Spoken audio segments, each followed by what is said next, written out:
ವೀರಶೈವ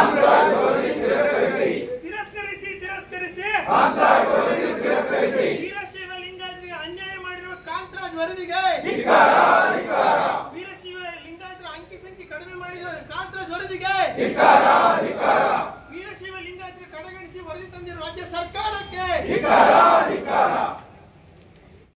ಏನು ಯಾರಿಗೆ ಸ್ವಲ್ಪ ಜಾಸ್ತಿ ವಾಯ್ಸ್ ಇರುತ್ತೆ ಅದೇ ಸತ್ಯ ಆಗುತ್ತೆ. ಕೋರ್ಟು ಏನು ಮಾಡೋಕ್ಕಾಗಲ್ಲ. ಇವತ್ತು ನಾವು ಎಚ್ಚೆತ್ಕೊಂಡಿಲ್ಲ ಅಂದ್ರೆ ದೊಡ್ಡ ಮೇಜರ್ ಹೊಡೆತ ಬಿದ್ದಿರೋದು ನಮಗೆ ವೀರಶೈವ ಲಿಂಗಾಯತರಿಗೆ. 61 ಲಕ್ಷ ಲಿಂಗಾಯತರು ಅಂತ 10 ಲಕ್ಷ ವೀರಶೈವರು ಅಂತೇಳಿ ಡಿವೈಡ್ ಮಾಡಿದ್ದಾರೆ. ನಮ್ಗೆ 2 ಪದ ಅರ್ಥ ಗೊತ್ತಿಲ್ಲ, ಸಾಗರ ಬಂದ್ಮೇಲೆ ಗೊತ್ತಾಗಿದೆ.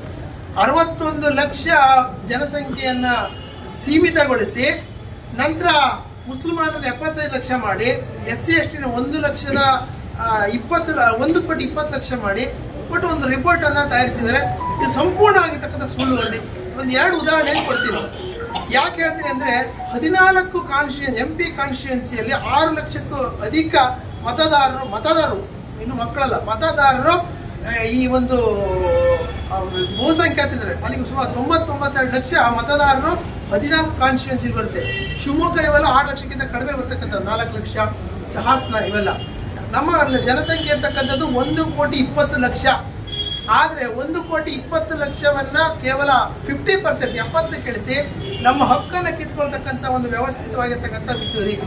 ಯಾವ ಮುಗ್ಧ ಜನಾಂಗಗಳನ್ನ ಮೇಲ್ಜಾತಿ ಕೆಳಜಾತಿ ಅಂತೇಳಿ ಹೊಡಿತಕ್ಕಂಥದ್ದು ಈ ಸಿದ್ದರಾಮಯ್ಯನ ತಂತ್ರಗಾರಿಕೆ. ಇವತ್ತಿಂದಲ್ಲ ಅವತ್ತಿಂದಲೂ. ಇದಿಷ್ಟೇ ಅಲ್ಲ, ಒಟ್ಟು ಗೊತ್ತಿಲ್ಲ ಇರ್ತಕ್ಕಂಥ ಮೇಲ್ವರ್ಗ ಕೆಳವರ್ಗ ಏನೇನು ವ್ಯವಸ್ಥಿತ ಹೊಡಿತ ಕೆಲಸ ಮಾಡಿದ್ದಾರೆ. ನಾನು ಕೇಳೋದಿಷ್ಟೇ, ನಮ್ಮೊಂದು ಪ್ರತ್ಯೇಕ ರಾಜ್ಯ ಕೊಟ್ಬಿಡಿ. ನೀವು ಬೇಡ ಅಂತ ಒಂದಿಷ್ಟು ಜಾತಿಗಳು ಮಾಡಿದಿರಲ್ಲ, ದೇಶ ಬೇಡ, ಪ್ರತ್ಯೇಕ ರಾಜ್ಯ ಕೊಡಿ. ನಮ್ಮ ರಾಜ್ಯದಲ್ಲಿ ಮೀಸಲಾತಿನೂ ಇರಲ್ಲ, ನಿಮ್ಮ ಫ್ರೀ ಭಾಗ್ಯಗಳಿರಲ್ಲ. ನಾವು ದೇಶ ಕಟ್ಟಿ ತೋರಿಸ್ತೀವಿ, ನೀವು ಕಟ್ಟಬೇಕು. ನೀವು ಬೇರೆ ರಾಜ್ಯದಲ್ಲಿ ಏನು ಬೇಕಾದ್ರೂ ಮಾಡ್ಕೋಬೇಕು. ತೀರಾ ಅತಿಯಾಗಿರ್ತಕ್ಕಂಥ ಯಾವ ರೀತಿಯಲ್ಲಿ ಒಂದು ಕಾನೂನುಬದ್ಧವಾಗಿ ಒಂದು ಸಂವಿಧಾನಬದ್ಧ ಪ್ರಮಾಣ ವಚನ ಸ್ವೀಕರಿಸಿದರೆ ಯಾರೋ ಪರವಾಗಿಯೂ ನಿಷ್ಪಕ್ಷಪಾತ ಮಾಡ್ತೀನಿ ಅಂತೇಳಿ ಅದು ಮಾಡ್ತಾ ಇಲ್ಲ. ನಮ್ಮ ಅಧಿಕಾರದ ಕುರ್ಚಿ ಅಲ್ಲಾಡ್ತಿದೆ ಅಂತ ಹೇಳಿ ಇವತ್ತು ಕಾಂತರಾಜ್ ವರದಿಯನ್ನು ಬಿಡಿದ್ದಾರೆ. 10 ವರ್ಷದಿಂದ ದೂಡಿರ್ತಕ್ಕಂಥ ವರದಿ. ಮತ್ತೊಂದು ಉದಾಹರಣೆ ಕೊಡ್ತೀನಿ.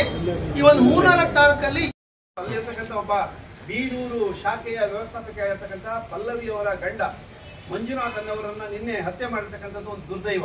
ಅವರ ಒಂದು ಕಾರ್ಯಕ್ರಮವನ್ನು ಈಗಾಗಲೇ 1 ನಿಮಿಷದ ಮೌನಾಚರಣೆ ಮತ್ತು ಸಂತಾಪ ಸಭೆಯನ್ನು ನಡೆಸಿ ಬಂದಿದ್ದೀವಿ. ಆದರೂ ಕೂಡ ಈ ಒಂದು ಸಭೆಯಲ್ಲಿ ಅದನ್ನು ನೆನಪು ಮಾಡ್ಕೊಳ್ತಾ ಇದ್ದೇನೆ.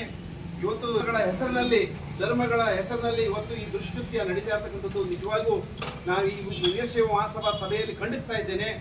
ಇವತ್ತು ಏನು ಕಾಂತರಾಜ್ ವರದಿಯನ್ನು ಕೂಡ ತಿರಸ್ಕಾರ ಮಾಡ್ತಾ ಏನು ಇವತ್ತು ಭಯೋತ್ಪಾದಕರು ಹಿಂದೂಗಳ ಮೇಲೆ ಹಲ್ಲೆ ಮಾಡ್ತಾ ಇದ್ದಾರೆ ಅದನ್ನು ಕೂಡ ಖಂಡಿಸ್ತಾ ನನ್ನ 2 ಮಾತುಗಳನ್ನ ತಿಳಿಸ್ತಾ ಇದ್ದೇನೆ. ನಮಸ್ಕಾರ. ನಮ್ಮ ಕಾಶ್ಮೀರದಲ್ಲಿ ನಿನ್ನೆ ನಡೆದ ಹತ್ಯಾಕಾಂಡವನ್ನು ಖಂಡಿಸಿ ನಮ್ಮ ಸಮಾಜ, ಬರೀ ನಮ್ಮ ಸಮಾಜಕ್ಕಲ್ಲ ರಾಷ್ಟ್ರದ ಹಿತಕ್ಕೂ ಸ್ವಲ್ಪ ಮಾತಾಡ್ತೀವಿ, ರಾಷ್ಟ್ರದ ಹಿತಕ್ಕೆ ಬಂದವರು ಸಹಿತ ನಾವು ಮಾತಾಡ್ತೀವಿ ಅನ್ನೋದನ್ನು ಈ ಮೂಲಕ ತಿಳಿಯಬಹುದು.